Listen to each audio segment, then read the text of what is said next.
My name is Pia Patel, and today I am going to discuss the topic Superscalar and VLIW architecture.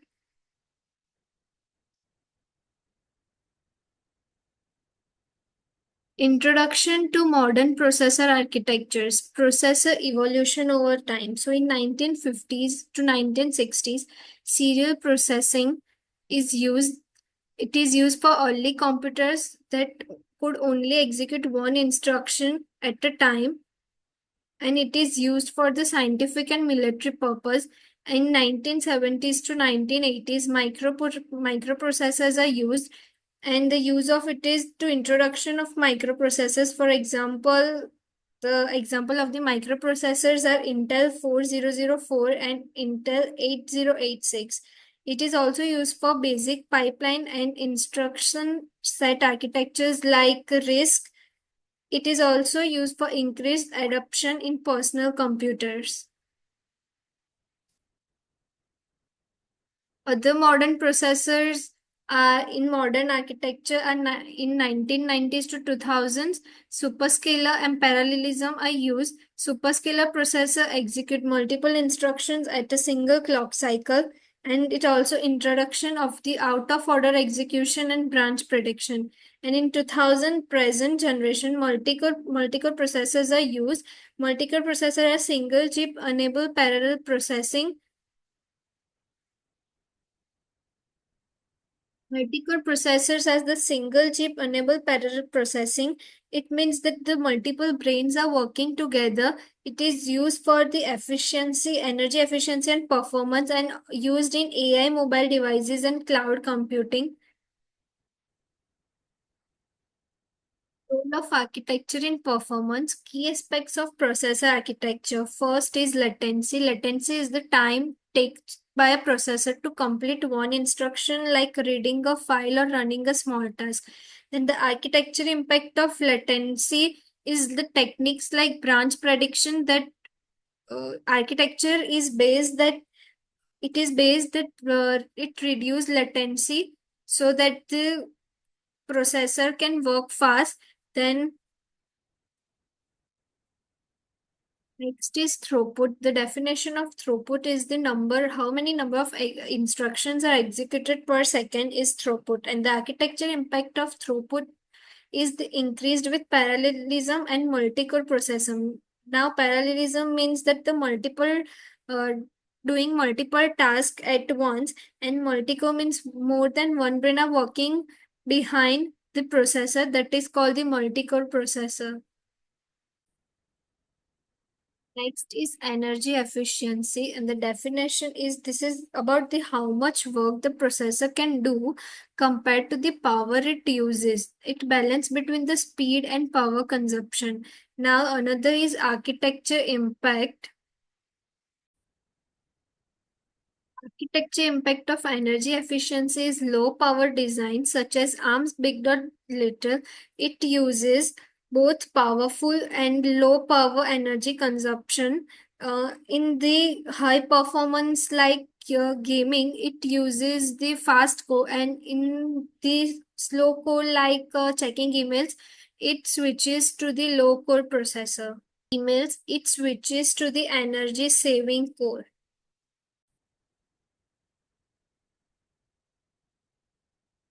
Overview of superscalar architecture. The definition of superscalar architecture is the processor is designed in the way that it allows the multiple instructions to be executed simultaneously in a single clock cycle that increases the speed of the task, and the task is completed early.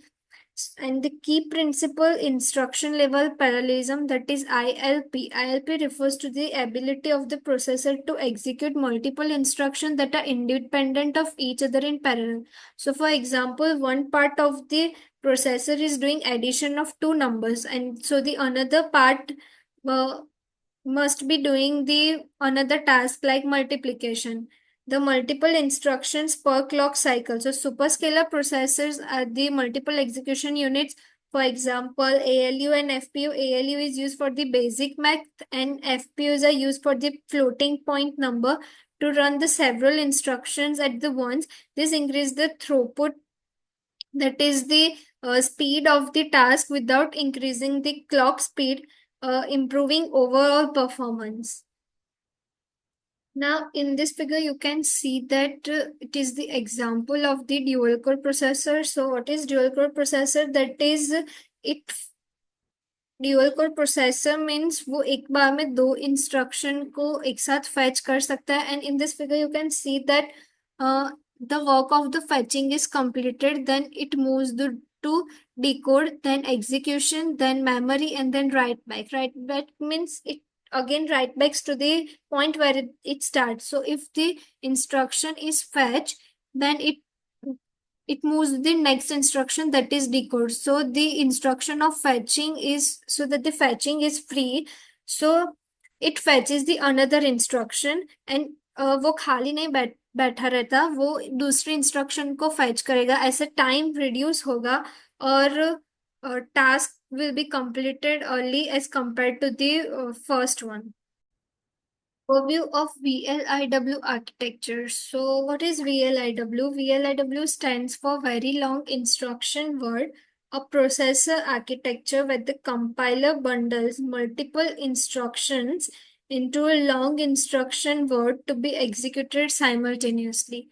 It is a type of the processor where the compiler bundles multiple instructions into a long in the bundle of the long instruction word so that it can be executed simultaneously in the one clock and does not need to execute it different, so that it is bundled in a one instruction set. Now, what is the key principle and the compiler of the compiler control parallelism? VLIW shifts the responsibility for parallelism to the compiler. So now in Superscalar architecture, the execution of the task is done means it is the responsibility of the hardware. But in VLIW architecture, the responsibility for doing multiple tasks is now to the compiler. So it reduces the complex hardware. It reduces the need for the complex hardware. Need for the execution of the multiple operations in parallel.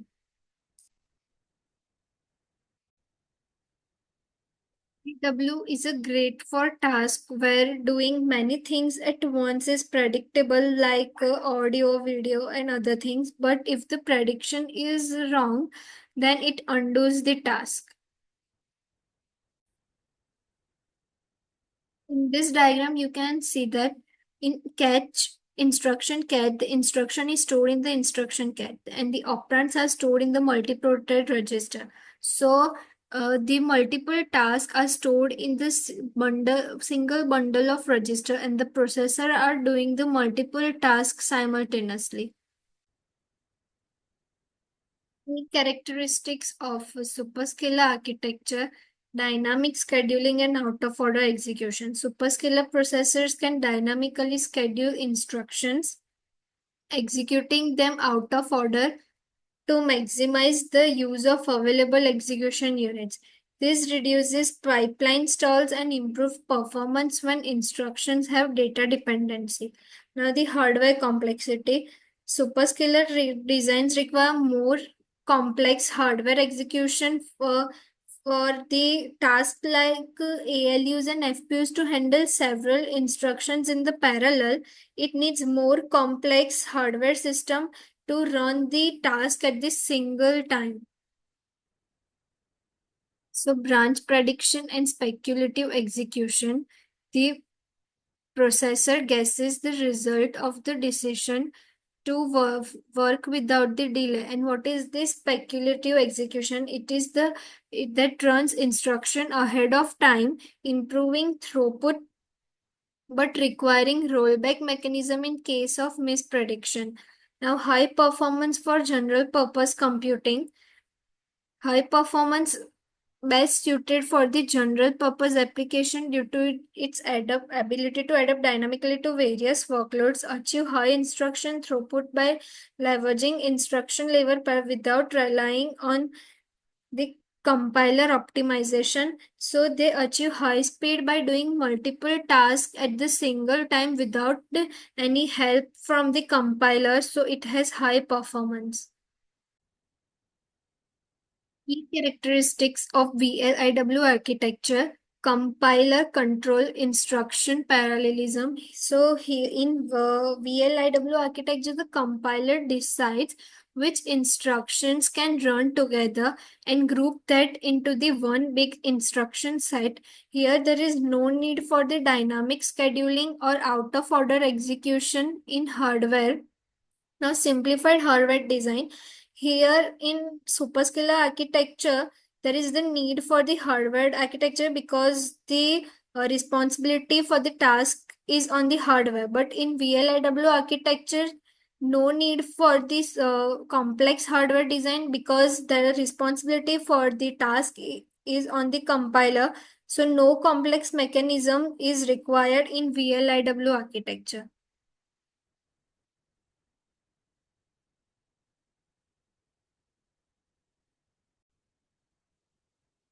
Parallel execution across multiple functional unit. In VLIW processor, multiple parts of the processor like ALUs, FPUs work simultaneously in a single instruction set on the same time and in the multiple tasks. So this achieves high parallelism in VLIW processors. Optimized for specific applications. So VLIW is particularly for suited for the embedded systems, DSPs, digital signal processing, and multimedia applications like audio video processing, where predictable and parallel workloads are common. Trade-offs: compiler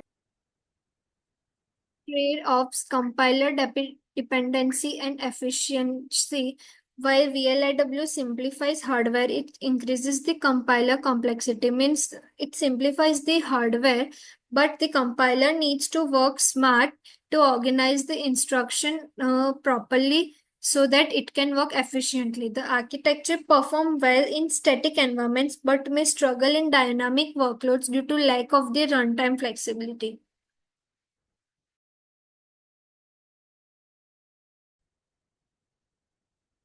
Instruction scheduling in superscalar processors, out of order execution and instruction reordering. Normally, a simple processor execute the instruction one after the another in order, but out of order execution jump jump the execution of instructions in which the resources are ready. This reordering improves performance by filling in execution gaps like waiting for data and utilization available execution units effectively.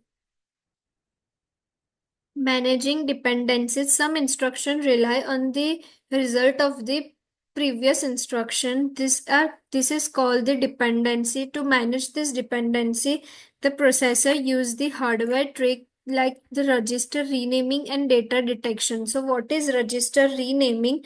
To avoid the conflict between the instruct to avoid the conflict between instructions using the same register. And what is data hazard? Data hazard means to ensure that the instruction don't accidentally overwrite the important data.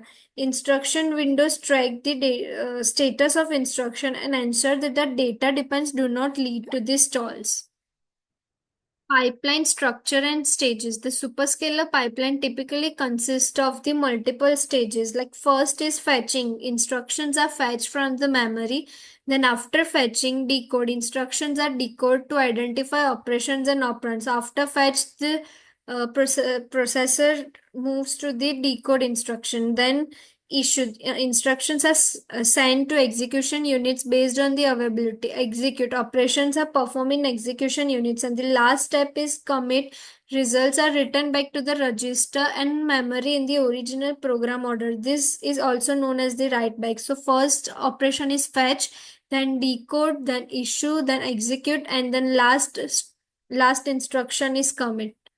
This is how the pipeline of the superscalar processor works. Instruction scheduling in VLIW processors, compiler-based scheduling versus dynamic scheduling. In VLIW processor does most of the VLIW processors compiler does most of the heavy work rather than hardware. So the compiler analyzes the instructions stream, identifies pair and group independent instruction into the long words for execution. So as we know that VLIW processors group multiple instruction into a single bundle of instruction, optimizing for performance without the need for dynamic scheduling. Now, handling variable length instructions. VLIW uses variable length instructions that can pack multiple operations, allowing the architecture to adapt specific workloads and make it flexible. The compiler generates these instructions to ensure that the instruction word fits within the execution units available in the pipeline, improving the memory efficiency and make the task possible in easier way. Performance impact on throughput. Using variable length instruction can lead to the higher throughput means some processor use instructions that are of the variable length. This helps like this shorter instruction can work faster and fetch easily and it is easier to store them. However, the performance can gain can depend on the workload. Now, the workload, what is the workload dependent? The performance improvement from using variable length instruction depend on the type of the task. It is best for the predictable patterns and that benefits the most, but the instructions which are unpredictable does not get as that much of the advantage because the processor does not get or optimize it that easily, which are predict which are easily which instructions are easily predictable.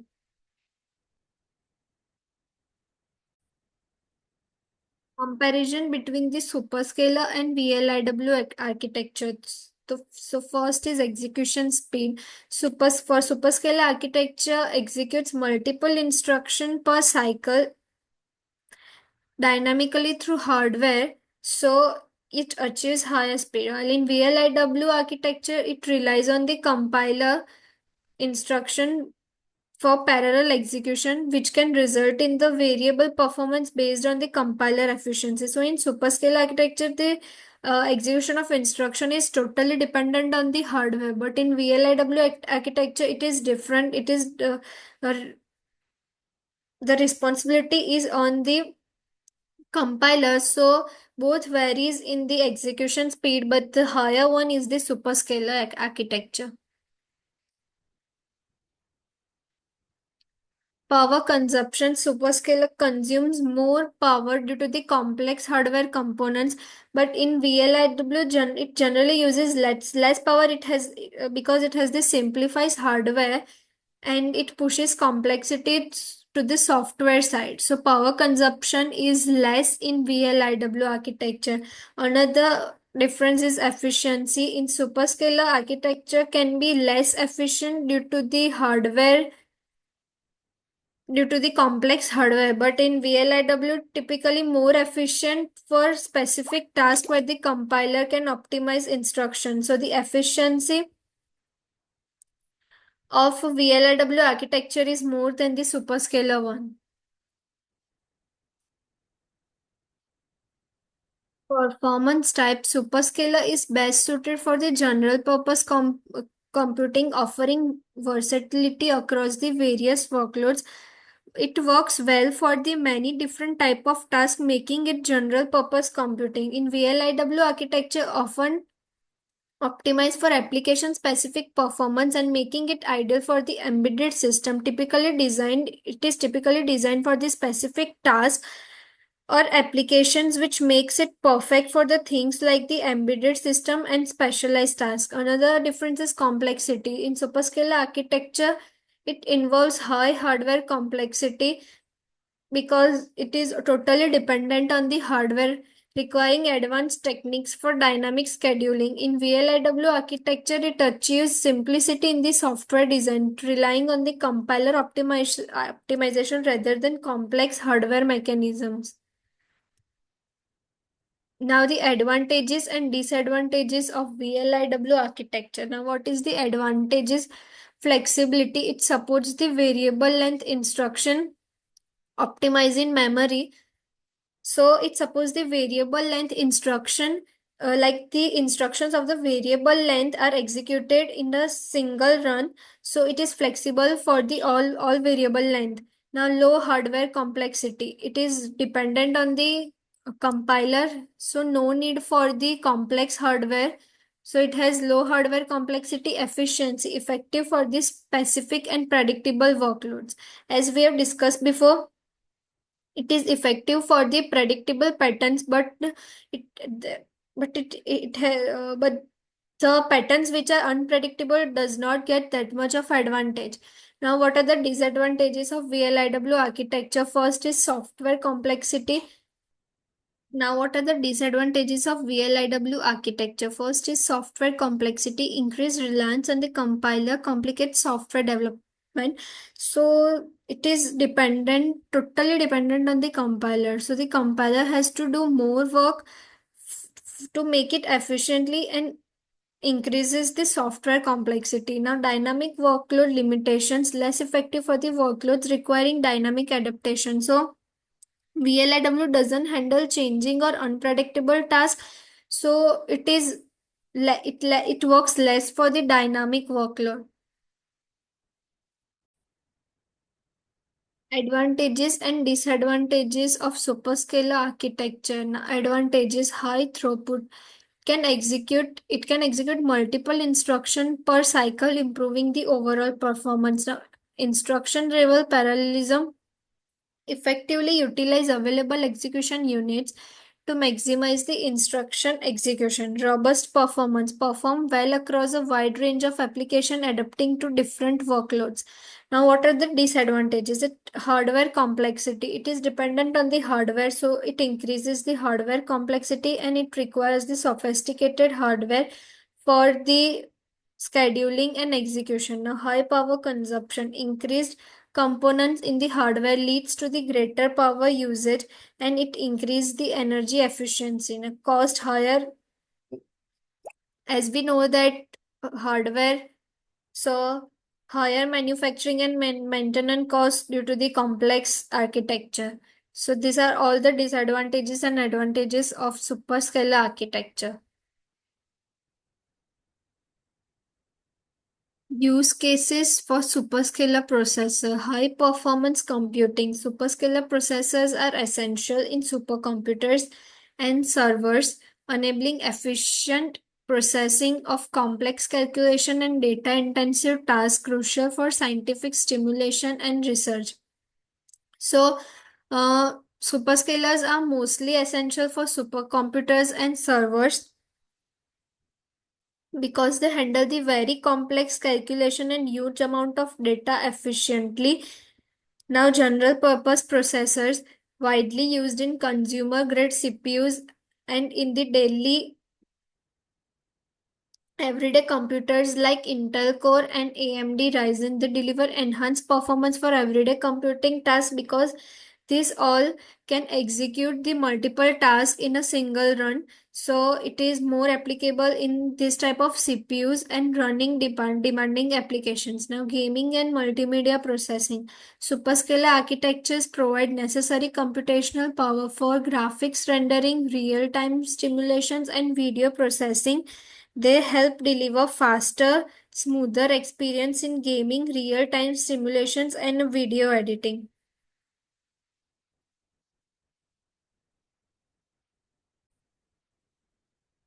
Use cases for VLIW processor embedded system. VLIW processor work well for the embedded systems and low power devices like the mobile cameras and other devices because they work efficiently while using the low power. Now, signal processing.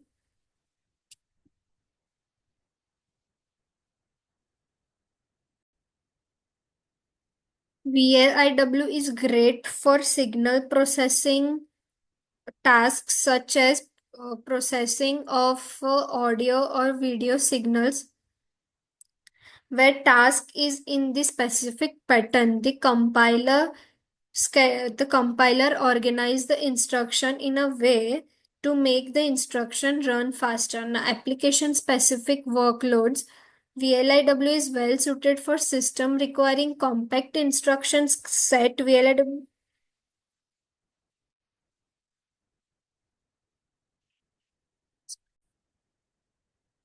application-specific workloads, VLIW is well suited for system that does not require the large and the complex instruction set that make it effective for the specialized task in areas like telecommunication and multimedia processing like audio and video.